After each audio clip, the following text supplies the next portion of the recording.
Existe una carta, amarillenta por el paso de casi 500 años, guardada bajo 7 llaves en los archivos secretos del Vaticano. No es un simple trozo de papel. En sus fibras se mezclan tinta, lágrimas y diminutas manchas oscuras que, según los expertos que la examinaron en secreto, podrían ser rastros de sangre humana. Esa carta nunca debió haberse escrito. Es la confesión de una niña de apenas 14 años que, en la noche que la historia prometía convertirla en reina, vivió una experiencia tan brutal que su inocencia se quebró para siempre, y en su lugar nació una sombra hambrienta de venganza. Su autora es Catalina de Medici, una joven florentina que llegó a Francia como pieza clave de un ajedrez político entre reinos y papas, convencida de que su matrimonio sería el comienzo de una vida de prestigio y poder. Pero lo que le esperaba en esa cámara nupcial no era amor ni ceremonia, sino un espectáculo calculado de humillación. Aquella noche, la carne fue herida, pero lo que verdaderamente se violó fue su dignidad.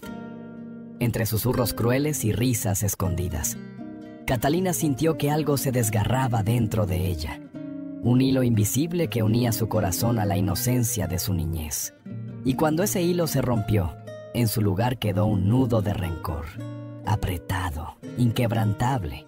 Los documentos que hoy salen a la luz revelan que esa noche fue presenciada, desde las sombras, por 23 personas, nobles de alto rango, escondidos tras rendijas y pasadizos secretos. Observaban cada instante, como si asistieran a un macabro teatro. Ninguno de ellos podía imaginar que, con el tiempo, pagarían el precio de su curiosidad malsana, porque uno por uno, a lo largo de los años, todos ellos morirían envenenados por la misma mujer cuyas lágrimas de sangre habían visto correr en esa habitación. Más tarde se descubriría que Catalina conservaba un diario oculto. Página tras página, escribía el nombre de cada testigo, anotando con meticulosa precisión la fecha, el método y los últimos suspiros de cada vida arrebatada. Aquella noche de bodas no solo la convirtió en esposa, sino en una estratega del odio, capaz de transformar su dolor en la más fría y calculada de las venganzas. Y si ahora, mientras escuchas estas palabras, sientes un escalofrío recorrer tu espalda y una curiosidad prohibida despertar en tu mente, entiende que no estás solo. Solo uno de cada 1000 se atreve a seguir escuchando hasta el final de esta historia. El resto prefiere vivir engañado por la historia oficial. Para entender el alcance de aquella tragedia, debemos viajar mentalmente al 25 de octubre de 1533, cuando el Palacio de Marsella se vestía con galas y aromas de un festín real.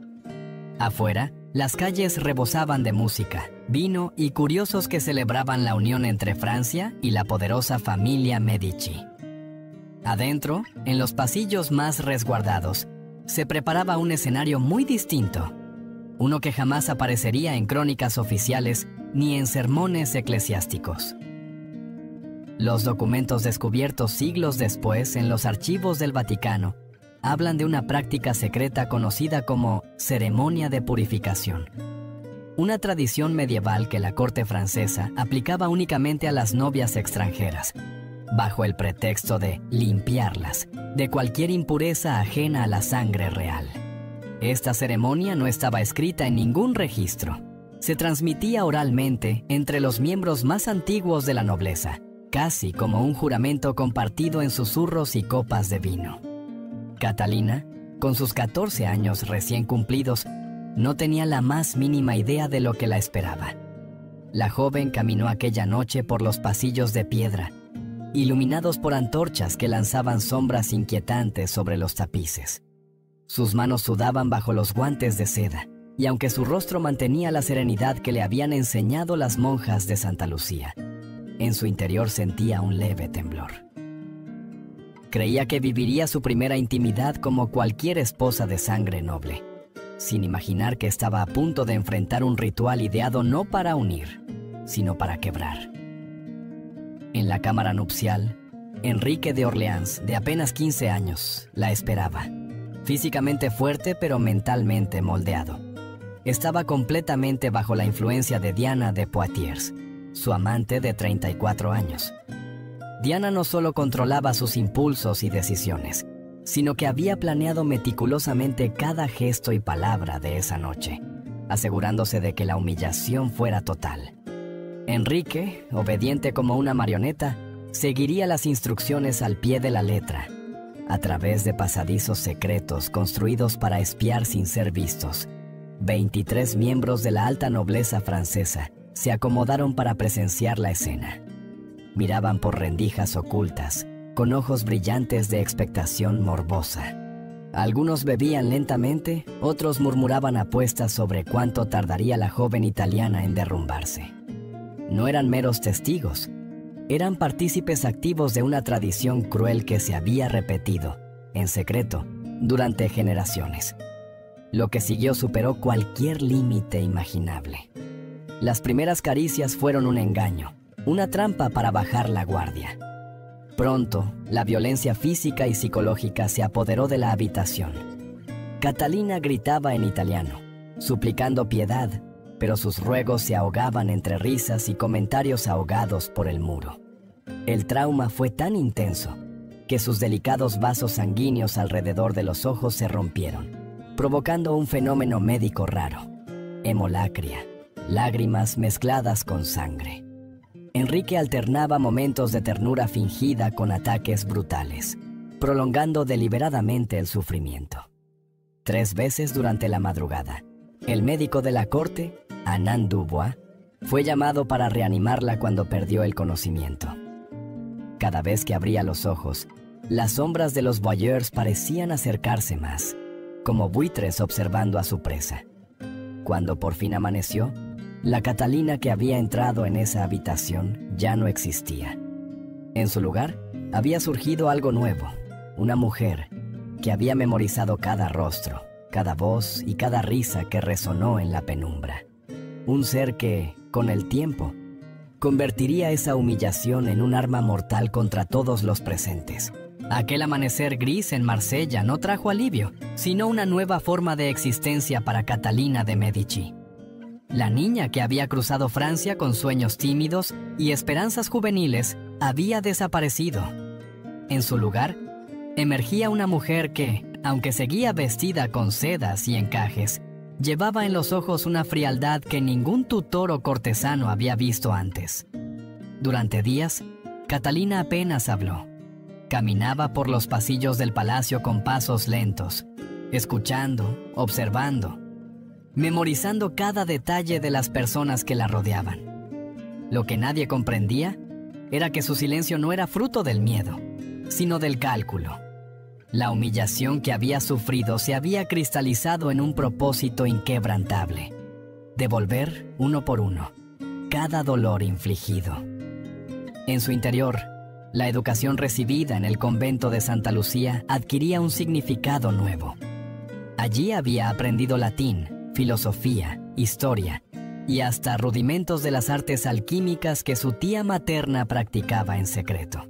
Desde los 12 años dominaba 5 idiomas y comprendía las intrincadas redes políticas de Europa mejor que muchos diplomáticos veteranos.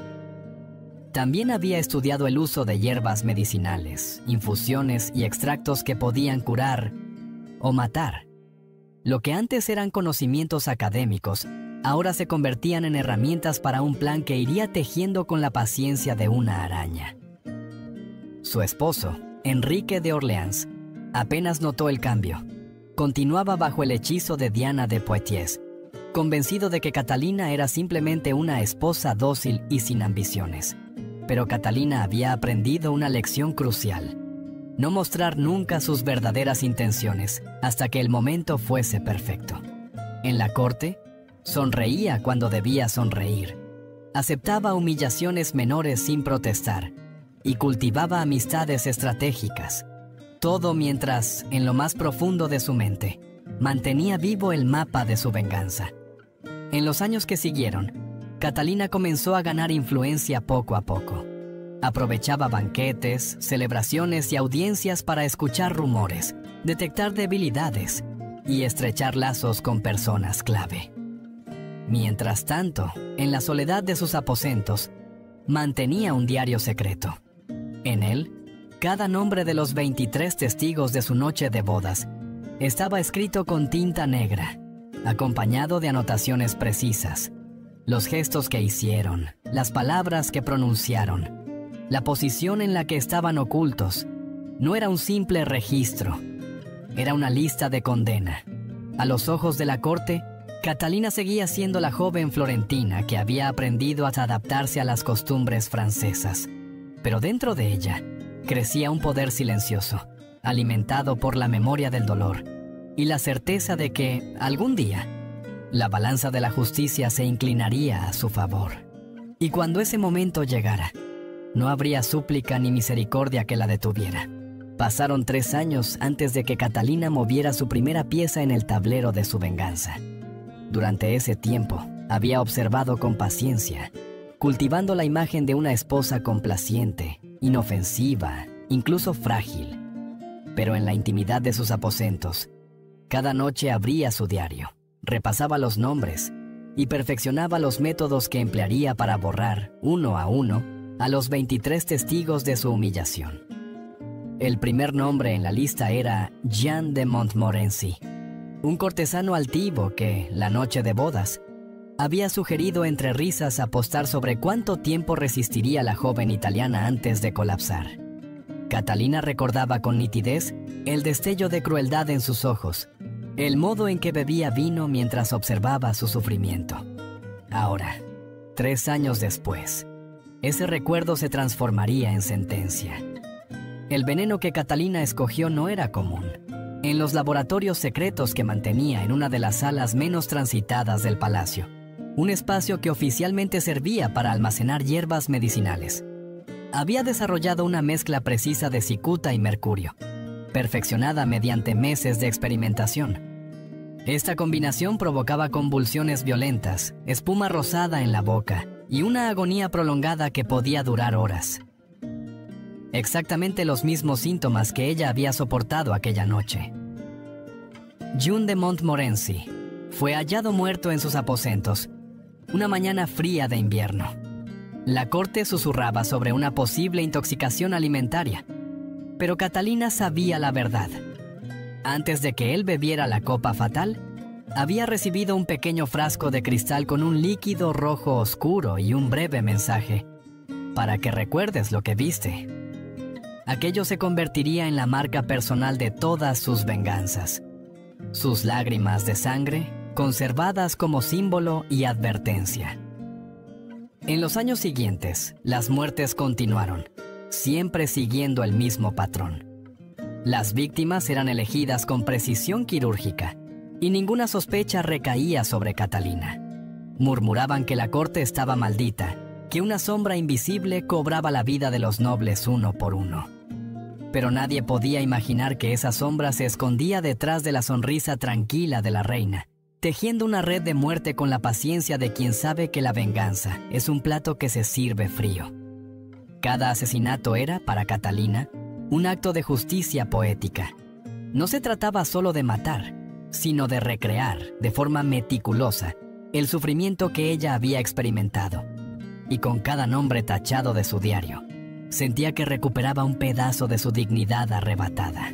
Entre todos los nombres escritos en el diario secreto de Catalina, uno brillaba con un odio distinto: Diana de Poitiers. No era solo una testigo, sino la arquitecta intelectual de la humillación. Fue ella quien ideó el ritual, quien entrenó a Enrique de Orleans para ejecutar cada gesto y cada palabra con precisión cruel. Su influencia sobre el joven príncipe y luego sobre el rey era absoluta. Catalina sabía que derribarla no sería un acto impulsivo, sino la obra maestra de su venganza. A diferencia de otras víctimas, Diana no moriría rápidamente. Catalina eligió un método mucho más sutil y prolongado: el envenenamiento lento, invisible, casi imposible de detectar. Durante meses, pequeñas dosis de sustancias tóxicas fueron mezcladas en sus comidas y bebidas, siempre en cantidades tan minúsculas que no levantaban sospechas. El veneno no solo deterioraba su cuerpo, sino también su mente.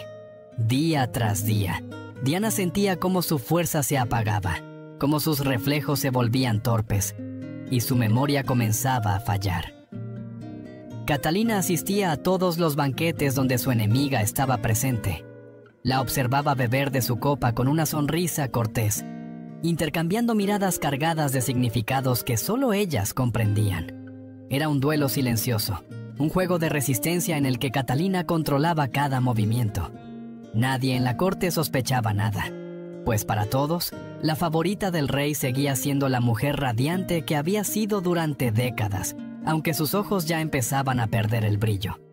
Finalmente, a los 66 años, Diana de Poitiers murió después de beber un vino ofrecido por la propia Catalina. La autopsia, rudimentaria para la época, reveló un deterioro progresivo de los órganos internos, como si un veneno invisible hubiera trabajado en ellos durante mucho tiempo. Catalina había replicado en su enemiga el mismo sufrimiento prolongado que ella había soportado desde la noche de bodas, pero multiplicado por años de agonía lenta. Mientras tanto, otras víctimas de la lista caían una tras otra. Algunos eran cortesanos que habían apostado sobre su resistencia aquella noche. Otros, mujeres que habían participado en su degradación con burlas y comentarios venenosos. Todos recibían, antes del final, el mismo macabro presente: un pequeño frasco de cristal con el líquido rojo oscuro y una nota breve. Era su firma, un recordatorio de que Catalina nunca olvidaba y nunca perdonaba. Con el tiempo, los pasillos del palacio se llenaron de rumores. Decían que la corte estaba maldita, que una maldición de sangre pesaba sobre quienes habían estado presentes en aquel ritual prohibido. Pero la verdad era mucho más simple y al mismo tiempo más aterradora. No se trataba de una maldición, sino de la voluntad férrea de una mujer que había convertido su humillación en un arma imparable. En la lista de Catalina había un nombre que siempre permaneció al final, como la pieza clave que coronaría su venganza: Enrique II, su esposo, el hombre que había ejecutado la humillación aquella noche de bodas, mientras las sombras de 23 testigos se proyectaban sobre las paredes de piedra. No era un objetivo cualquiera, era el rey de Francia, y su muerte no podía ser precipitada ni ordinaria. Debía ser simbólica, un cierre perfecto para más de 2 décadas de silenciosa represalia. El 10 de julio de 1559, París celebraba un torneo en honor a la paz firmada con España. La plaza estaba abarrotada de nobles, damas y plebeyos ansiosos por ver al rey demostrar su destreza en la justa. Enrique, confiado y altivo, aceptó enfrentarse al capitán Gabriel de Montgomery en un duelo amistoso. Catalina, desde el palco real, observaba con el rostro impasible, pero sus ojos seguían cada movimiento con una concentración que pocos podrían descifrar. Cuando las lanzas chocaron, un fragmento de la de Montgomery atravesó la visera del casco real, clavándose en el ojo del monarca. La multitud contuvo la respiración. Los médicos se apresuraron, pero no pudieron evitar que el rey, gravemente herido, se debatiera entre la vida y la muerte durante 10 días. Fue un final prolongado y doloroso, marcado por convulsiones, fiebre y alucinaciones. Síntomas que, según análisis modernos, no podían atribuirse solo a la herida. Estudios recientes de la punta de la lanza, conservada como reliquia, revelaron rastros de una sustancia orgánica desconocida, posiblemente untada antes del combate, una toxina que habría acelerado el deterioro del rey y multiplicado su sufrimiento. Nunca se pudo probar que Catalina estuviera detrás de aquello, pero en la tumba de Enrique apareció grabado un símbolo extraño: 3 círculos interconectados atravesados por una línea vertical, el mismo que Catalina había dibujado con su propia sangre en la pared de la cámara nupcial aquella noche de 1533. Para ella, la muerte de Enrique no fue solo la culminación de un plan, sino la liberación definitiva.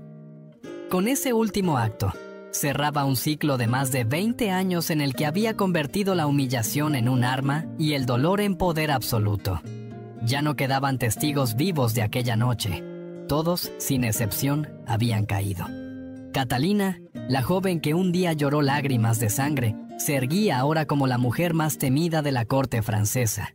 La historia de Catalina de Medici podría parecer, por sí sola, una de las venganzas más elaboradas y despiadadas de la historia europea. Pero la realidad es que su caso es solo una pieza en un rompecabezas mucho más vasto y perturbador. Los archivos secretos del Vaticano, abiertos al público después de 500 años de sigilo, revelan que no fue la única mujer de sangre real que transformó la humillación en un arma letal. Entre los documentos destacan los diarios perdidos de María Tudor, más conocida como Bloody Mary, lo que la historia oficial relata como un reinado marcado por ejecuciones sangrientas. Apenas roza la superficie de lo que sus escritos personales revelan. Rituales secretos, prácticas de tortura tan refinadas que las ejecuciones públicas parecían actos de misericordia en comparación. Su obsesión no era solo el castigo, sino el sufrimiento meticuloso, diseñado para quebrar la voluntad mucho antes de que llegara la muerte. También aparecen las cartas cifradas de Isabel de Baviera, Isabel Bathory, en la transcripción latina, describiendo experimentos alquímicos con sustancias corrosivas y narcóticas que convertían a sus prisioneros en sujetos de pruebas prolongadas. Estos experimentos, ocultos bajo la excusa de investigaciones médicas, eran en realidad ensayos para crear el método perfecto de tortura, aquel que mantuviera viva a la víctima el tiempo suficiente para arrancarle cada secreto y cada grito posible. Y entre los manuscritos más inquietantes se encuentran los de Lucrecia Borgia. Aunque la leyenda ya la pinta como una maestra del veneno, los textos descifrados recientemente muestran fórmulas de tal sofisticación que los científicos modernos aún no han logrado reproducirlas por completo. Se trataba de compuestos capaces de imitar enfermedades naturales, provocando muertes que pasaban inadvertidas incluso para los médicos más experimentados de la época. Cada una de estas mujeres, como Catalina, fue moldeada por el dolor, la traición o el abuso, y respondió no con sumisión, sino con un poder que la historia intentó silenciar. Y aunque los nombres de muchas de ellas fueron borrados de crónicas y retratos oficiales, sus huellas permanecen escondidas en los sótanos más oscuros de los archivos europeos, esperando a que alguien lo suficientemente valiente las saque a la luz. Si esta historia ha encendido en ti la misma sed de verdad que en nosotros, debes saber que lo que hemos contado hoy es solo una fracción de lo que se esconde detrás de las cortinas de terciopelo y los muros de piedra de la realeza medieval. Hay secretos que, una vez escuchados, no pueden olvidarse, y otros que, quizás, nunca deberíamos descubrir. Dime en los comentarios, ¿qué otra reina o figura histórica quieres que investiguemos? Tu elección decidirá qué secretos prohibidos revelaremos en el próximo episodio. Porque si la historia de Catalina te pareció oscura, lo que viene hará que esta parezca un simple cuento infantil.